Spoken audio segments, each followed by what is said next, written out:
আমরা এক জায়গায় হয়ে দেশের জন্য লড়বো ইনশাআল্লাহ।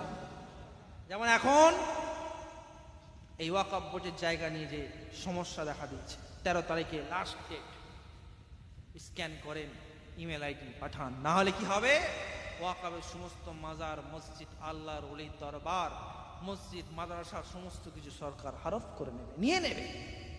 এই আইন বার হয়েছে, কালো আইন। তো এটা 13 সেপ্টেম্বর পর্যন্ত এটা জানানোর, আইন জানানোর কনফার্ম ডেট আছে। ডেটের আগে এই স্ক্যানার সব জায়গায়, ইউটিউবে, ফেসবুকে, সোশ্যাল মিডিয়া দেখতে পাচ্ছেন, স্ক্যান করবেন, নিজের রিপোর্টটা ইমেলের মাধ্যমে পৌঁছে দেবেন।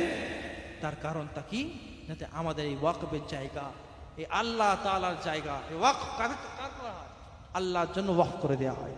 এই ওয়াকফ জায়গা যেন আমাদের মুসলমানের উপরে থাকে। এই যে বিধানসভা, রাজ্যসভা কাদের